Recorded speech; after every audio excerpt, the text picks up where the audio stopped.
Custo de vida, emprego e desemprego, cesta básica, tarifas públicas, salário mínimo. Agora, na Brasil Atual, a análise do DIEESE. Clemente Ganslúcio, diretor técnico do DIEESE. Olá, Clemente, bom dia. Bom dia, Marilu, bom dia, ouvinte. De onde você está falando hoje? Hoje de São Paulo. De São Paulo, esse homem não para. Mas vamos lá, Clemente, vamos falar aqui sobre o Senado, né, que aprovou uma regra aí, enfim, no cálculo de aposentadorias. Fala pra gente. Bom, Marilu, esse é um processo um processo legislativo que está andando no Congresso Nacional, agora no Senado. Ele é resultado do acordo político feito para aprovação do projeto da reforma da Previdência. O Senado anunciou que aprovada aquela PEC, aquele projeto de reforma constitucional no âmbito da Previdência Social, iniciaria imediatamente um novo projeto de mudança e de alteração na Constituição sobre aspectos divergentes em relação àquela proposta e, especialmente, um projeto para autorizar que a reforma da Previdência seja feita por estados e municípios no mesmo sentido da reforma da Previdência feita no âmbito da União e para os trabalhadores da iniciativa privada. Esse projeto, que já foi votado no âmbito do Senado e que agora vai para a Câmara dos Deputados, além de garantir e de afirmar a necessidade de reformas previdenciárias no âmbito de municípios e de estados, a estimativa é de gerar em 10 anos uma economia da ordem de 350 bilhões de reais, portanto, de cortes nos valores dos benefícios dos aposentados servidores públicos de estados e municípios. Essa medida traz outras alterações, mudando aspectos que foram aprovados nas regras que já estão em vigor, porque a nova reforma já foi promulgada pelo Congresso Nacional, e essas mudanças se referem, primeiro, a uma nova transição para o cálculo do benefício da Previdência. Atualmente, a nova regra prevê usar todas as contribuições feitas desde 1994, mudando a regra anterior que pegava somente 80% dos maiores benefícios. Agora, pela PEC aprovada no âmbito do Senado, que ainda precisa da aprovação na Câmara dos Deputados, há uma transição feita em duas etapas. A primeira etapa passaria a novamente vigorar a regra de 80% dos maiores benefícios para o cálculo do valor da Previdência, do cálculo do benefício previdenciário.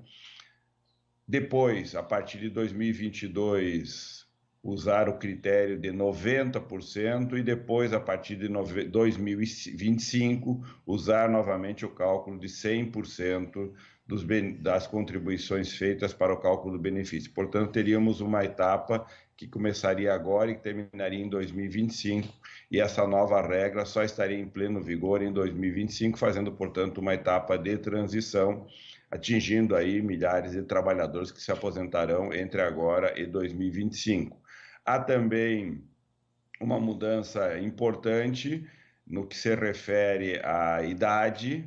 A idade para as mulheres agora passa a ser 62 anos, a idade mínima para a aposentadoria, e ao invés de, como está na regra hoje, crescer 6 meses para chegar aos 62 anos a cada ano, o aumento da idade atual de 60 para 60 anos e meio, 61, 61 e meio, passa a ser feito a cada 2 anos, ou seja, a cada 2 anos crescerá em 6 meses o tempo mínimo exigido em termos de idade para a aposentadoria das mulheres. Portanto, ao invés de no próximo ano já termos um aumento de 60 para 60 anos e meio, isso ocorrerá só no segundo ano, portanto, estendendo por mais um ano o período de cada etapa de crescimento da idade mínima para as mulheres.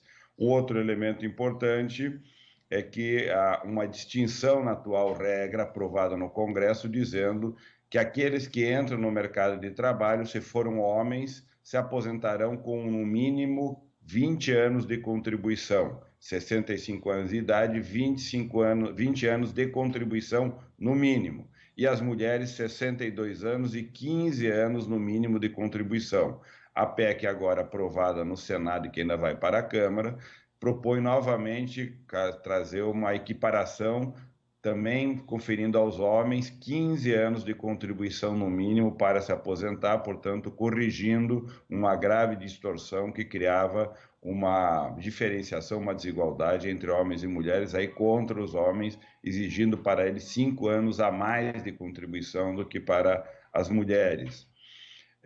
Há também nessa PEC, aprovada no Senado, a oneração, portanto, as exportações no setor agropecuário passarão novamente a fazer contribuições previdenciárias. Era uma isenção que não tinha sentido de que os produtos da agricultura e da pecuária exportados não faziam contribuição para a previdência social. Os trabalhadores alocados nessa produção não tinham do lado da empresa a contribuição previdenciária correspondente. A PEC retoma, portanto, a obrigação de que essas empresas tenham a contribuição previdenciária, mesmo se elas fazem a exportação. E há uma outra medida que não foi aprovada, infelizmente, que é não dar aos trabalhadores que estão com afastamentos com problema de saúde ou a aposentadoria por problemas de saúde, o benefício integral da aposentadoria, somente nos casos de acidente de trabalho, de doença profissional, que esse benefício passa a ser integralizado. É importante destacar, por exemplo, que a medida provisória, agora que já está em vigor no Brasil, que está em debate no Congresso Nacional, altera, por exemplo, o critério de acidente de trabalho, não mais considerando que um acidente feito no percurso para o trabalho seja considerado como acidente de trabalho, e, nesse caso, um trabalhador que se acidente, que tome algum tipo de prejuízo, inclusive inviabilizando a sua presença no trabalho ou a atividade laboral, não terá, diante desse acidente, mais direito a um benefício previdenciário integral. Essas coisas vão se combinando e cruzando e, na verdade, vão se constituindo em uma grande arquitetura de exclusão social, de exclusão na previdência, de exclusão na proteção social. Essas medidas no Senado minoram problemas graves que a reforma da Previdência trouxe aos trabalhadores e trabalhadoras, mas ainda assim a Previdência promoveu, com essas novas regras, profundas mudanças que reduzirão de forma bastante substantiva os valores dos benefícios, afastarão os trabalhadores do acesso à Previdência, limitando, portanto, a proteção previdenciária aos trabalhadores e trabalhadoras no Brasil. Marilu. Perfeito, Clemente. A gente agradece aqui essa sua análise. Um grande abraço para você e até amanhã. Até amanhã. Falamos com Clemente Ganslúcio, diretor técnico do Diese.